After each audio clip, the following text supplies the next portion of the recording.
Well, here we are at last, the end of the Valis series. I mean, unless you count Valis X, and you absolutely shouldn't. It's not the end of the Valis series on the PC Engine. We still have a remake of the original game and an art collection to go. The Valis series were originally computer games, but their success on the PC Engine caused Nihon Telenet to focus on consoles, and Valis IV never got a computer release, or at least not until much later. However, there's a good chance that you're looking at the game on screen and going, I don't remember Valis IV being like this. And that's because the Super Famicom version, which got released in the US, was dramatically reworked.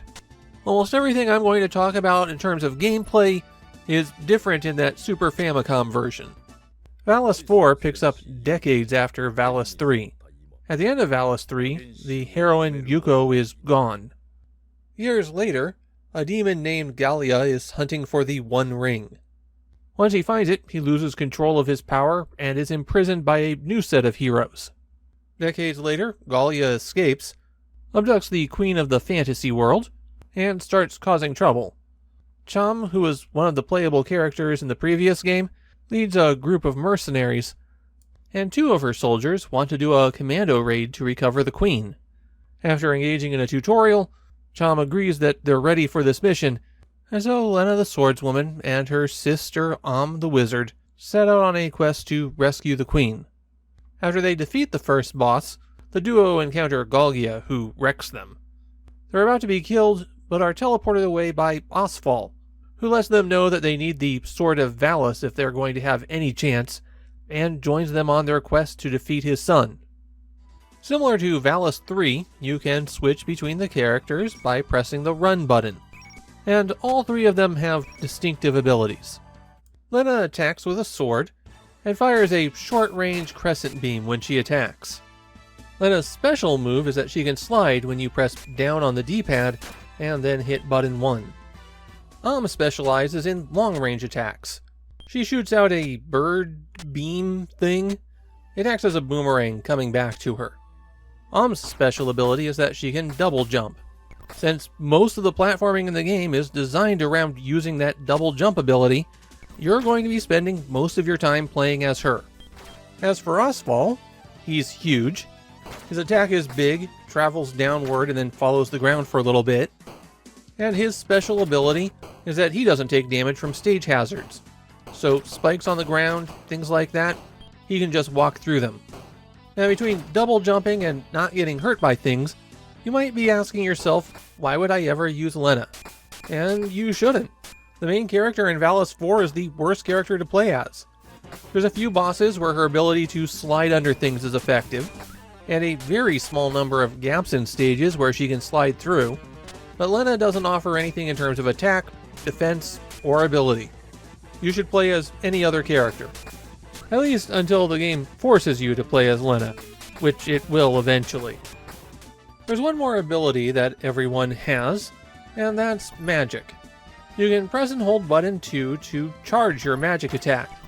There are 3 different levels of charge that you can use, and collecting a blue sphere increases the length of the magic bar so that you can use another level. For all of the characters, the highest tier of magic is a screen clearing attack. When you use this ability, you also cause the magic bar to shrink, so you can't use it again until you collect another blue orb. Getting hit while charging, or holding the charge, will cause the magic bar to reset, and that's the only way to lose a full charge if you don't want to cause your magic bar to shrink. For Lena, the level 1 magic shoots a ball of lightning straight out, and level 2 causes the lightning ball to swirl above her head. Level 1 magic attack is a fireball, and at level 2 it's a whole swarm of fireballs that home in on enemies.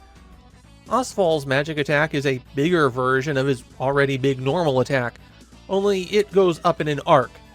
The level 2 version of it throws 2 of them. For other power-ups that can drop from enemies, the red spheres increase your level, which alternates between increasing your attack power and increasing the length of your health bar. When you die, either by running out of health or falling in a hole, then your level gets reset to 1. You'll have to collect those red spheres all over again. However, when it comes to bosses, their difficulty is adjusted based on your character's current level. If you got defeated before and are level 1 when you face them again, then the boss becomes easier. As far as I know, you don't get anything for beating bosses when you're at a high level. In fact, the recommended strategies for certain later bosses is to die so that they'll become much easier. The green herbs will heal you a little bit, while the herbs with the berries stuck to it will restore all of your health. And the star, which rarely appears, will grant you invincibility for a few seconds. The game has 9 acts, and every act plays out across several stages. If you get a game over, then you go back to the start of that act. But if you die, then you just go back to the beginning of that stage. The game automatically saves progress to the CD-ROM unit's memory, so you don't have to beat the whole thing in one sitting. Japanese players don't seem to be especially fond of Valis IV. Many people noted that it is significantly worse than Valis III, and a few complained about a bug that would reset the memory in the CD-ROM unit, wiping out not only the save for Valis IV, but any other save games you have. To avoid this, if you get to the secret 10th act, which isn't part of the main game, you have to beat the game once to unlock hard mode, then beat the game again on hard mode, and you'll be given access to the extra stage. If you somehow get there, then you should only use Lena, because using the other characters can cause the data to get erased. My own feelings on Valis IV is that it isn't really that great. There's a lot of little things that are wrong with it. Like when you're close to an enemy, sometimes your attacks just go straight through them rather than hit them. Or sometimes the double jump doesn't work, and naturally it mainly fails when you're jumping over a pit that will kill you. You get knocked back a huge distance if you get hit, and they love placing enemies so that they'll knock you back into holes. And there are some enemy patterns where they'll hit you, and then follow along with you as you get knocked back, so that once you recover, you get hit again. Valis IV is a game with a ton of annoying things like that. The level design isn't great, and it pushes you into just using The best thing I can say about it is that the bosses are kind of neat, but that doesn't outweigh all of the other negatives here. Valis IV is a pretty game, and it sounds nice, but it plays poorly. There's a good reason that this was the end of the Valis series.